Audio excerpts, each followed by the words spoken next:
Segment number 3 of the Hail West Virginia podcast with Brandon Phoenix, a.k.a. I Also Hate Pitt, joined by Jeremy J.N. Fiend Phoenix.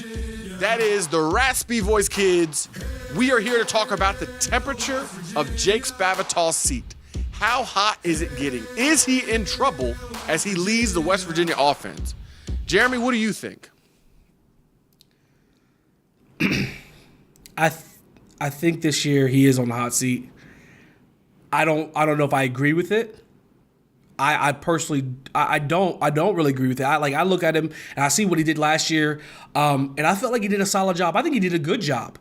And I know there's some grumblings about, certain things, but overall, if you go down the games and the stats and the score and their output, I just don't get some of the, outcry for this guy needs to be gone.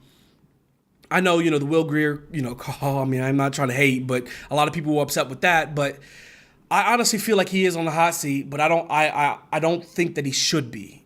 Well, personally, I think the biggest thing in life is expectation. Yeah.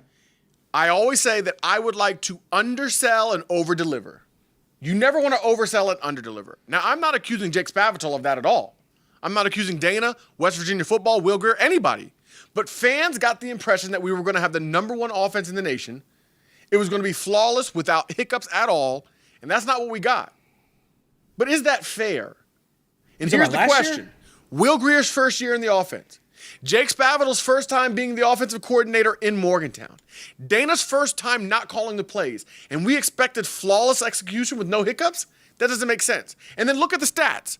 West Virginia was 17th in total yards at 485 yards per game. That's top 20. 325 yards passing per game left us 11th in the country. That's top 15.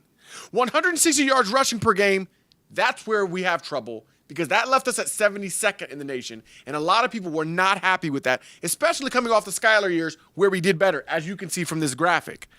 But we were 19th in points per game. We averaged 36.3. Before the Texas game, when Will got hurt, we were averaging 39 points per game.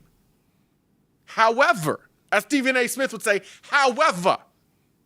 the major note, the biggest issue with West Virginia was turnovers. We turned the ball over 26 times last season.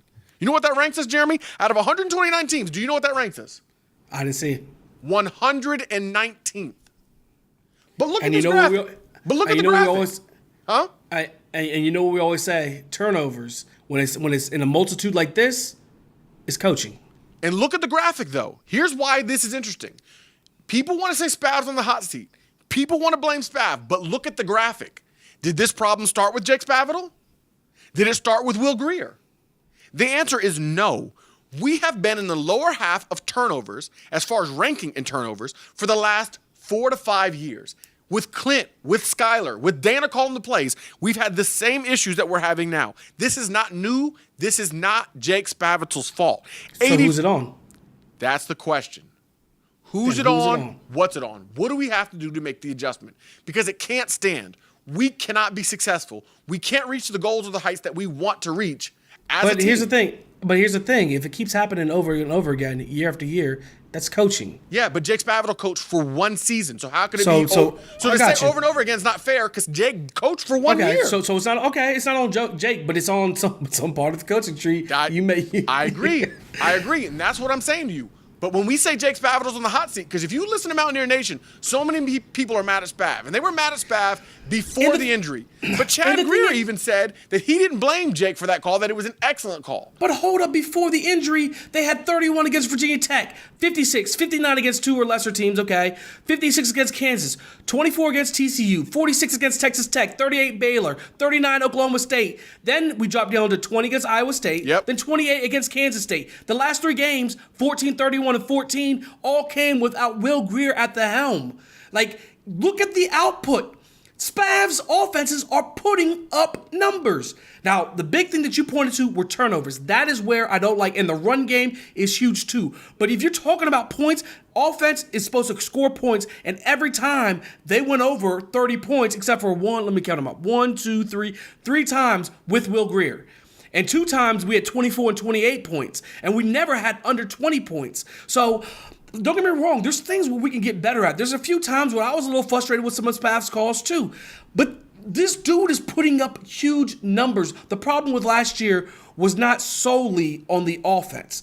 Like I said, just look at the numbers and look at the scoreboard. So when people are super mad and saying this guy needs to go, I don't get it, because what else? I understand you want him to do more. He's doing a solid job. That's what I have to say. And the last 3 games without Will Greer, I feel like it's flawed for you to attack him over. I agree 100%. There's no way to me that Spav is on the hot seat. Now, we don't make the decision. That's up to Dana. And Dana's job's up to Shane.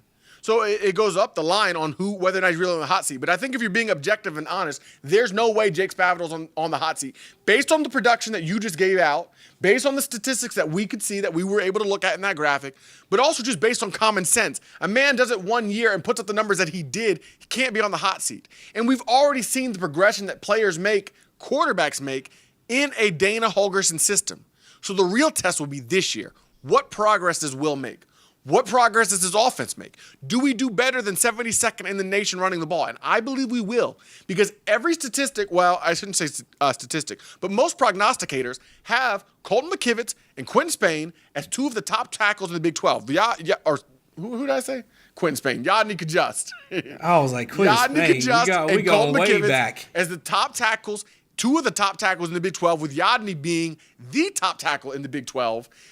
You look at the center position, plenty of experience there. We got a battle going on. I think the run game will be much better, not to mention the fact that we have actual talented depth there.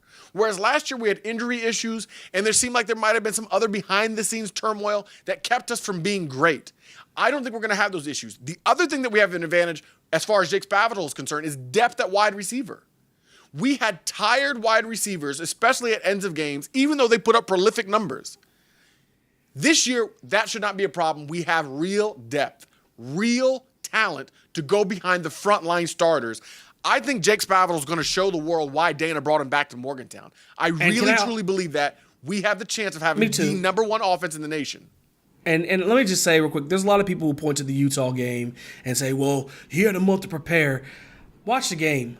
The offensive line was not holding up their end of the deal. There were a couple starters down. I was gonna say we had 2 starters out. Utah was dominating the offensive line. But we had 2 offensive line starters out.